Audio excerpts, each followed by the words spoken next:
part of the joy of growing your own vegetables is also getting to store them to get you through the winter months.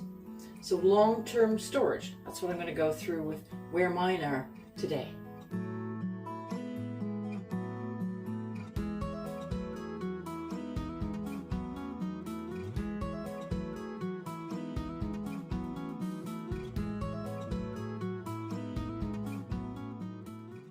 Well, here we are at the last week of April.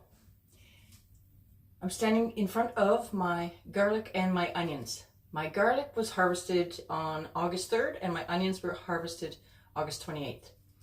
So that's 9 months my garlic has been here and 8 for the onions. And they're still going strong and providing wonderful food for me. Now these have been stored at ambient temperature here in my pantry the whole time once they've been cured. Curing is super important or they really won't last. The other really important thing for garlic is it must be harvested at its prime, not past its prime, or it definitely will not store for you. So you have to keep your eye on the harvest times. Now I'm getting low, but these last forever. This is your multiplier or bunching onions, and they serve me well. Now down here, I don't have any of my regular potatoes left. They're all gone. I'll have to do better this year. However, here's my purple Peruvian potatoes. Now potatoes, they're coming to their end without a doubt. It's time for them to sprout and they're starting. But there's still no rotten potatoes here. We use the purple Peruvian potatoes. We love them as a potato chip. But they're still doing wonderful. Again, that's surprisingly, I know, kept in ambient temperature. Now, always a wonderful storage vegetable is your winter squash. And not to be confused with an actual pumpkin. They don't last maybe as long. I could have eaten this a long time ago, actually, because I didn't have all that many. But I've kept it because I'm just experimenting to see how long this will go, because this is actually a celebration squash, and I'm amazed at how well it has stored. These would have been harvested in October, but 7 months. Amazing. And still firm, perfect. I will eat that someday, but I'm just stretching to see how long it can grow, because that's how we know as gardeners what to do next year, what to grow next year. Because for me, it's very important to be able to feed ourselves throughout the winter with what we grew in the spring and summer. Beets, we don't need to go through that. We all know our pickled beets. Beans and peas, which I don't know, they're here somewhere. And peas. The interesting thing, when we harvest our peas and beans for regular eating, they are, again, picked in their prime and they're very sweet and tender. We leave them on the bush to provide us some wonderful dried beans to get us through the winter. And that sugar inside them, when you start letting them dry, turns to starch, which makes for perfect storage. Another very, very easy way I like to store some of my fresh garden vegetables is through freezing. So I'll just quickly go through. I've just gathered some samples of some of the things. I'm really getting through these now. It becomes a mission of mine this time of year to make sure I get to the complete bottom of my freezer to prepare for the new season. So here's some beans that I do freeze a few. We're not fans of frozen beans or canned vegetables. So, but there is a stew that I love those in. So find what works for you. Of course, if you love canned peas and beans, then you would be storing those in your pantry. Greens, I have so many greens. We really rely on them. I have beet greens, I have chard, I have kale, I have Brussels sprout tops, every type of green, and we love to eat them very different ways. But simple is always best, and I just simply, you're going to thaw them a bit in your fridge and then saute them or cook them however you like. I do blanch my greens before I freeze them. Celery, very important for cooking. This one says blanched celery, and this one does not say that.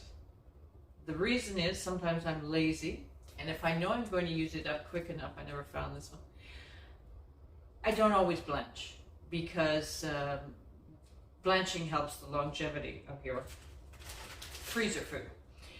So that celery works perfect because you're really throwing them into something you're cooking. So soups and stews, and they're brilliant.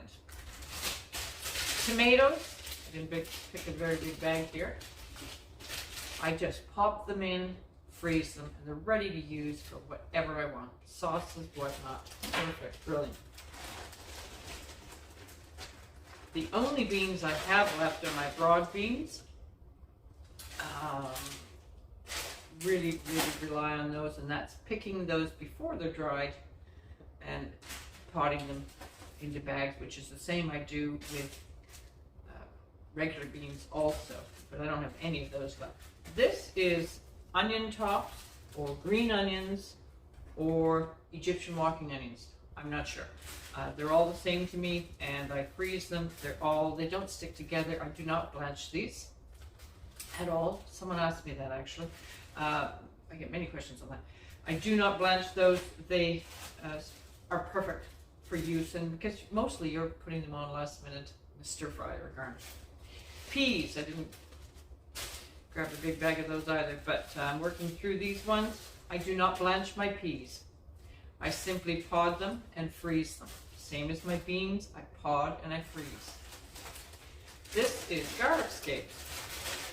I'm getting through those. I grow 200 garlic heads, so I get a lot. I get 200 garlic scapes that I then chop up. These ones are left a little larger, and that's why I still have these ones left. I finally chop them, do not blanch them, for throwing into cooking.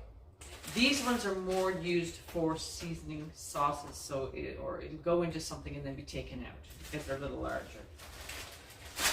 Herbs, parsley, cilantro, I freeze. Celery leaves, really rely on those for flavor. Again, I might throw garlic scapes and celery leaves. I do not blanch the celery leaves. I do not blanch the garlic scapes. And they'll go into seasonings, even if you're making a stock and then pulling those out afterwards.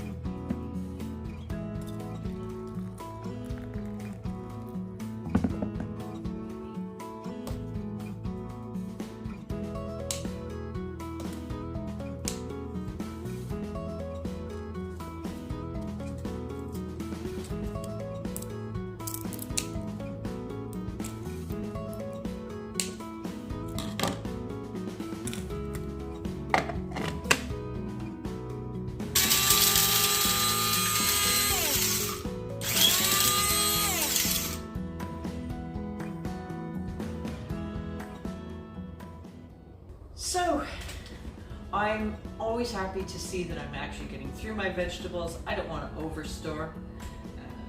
Two of us only eating, and I just want to save what I need or grow what I need. And this is a great time to take stock of what you do want more of, potatoes, things like that.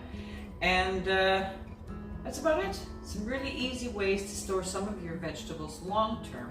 So take care. We'll see you soon.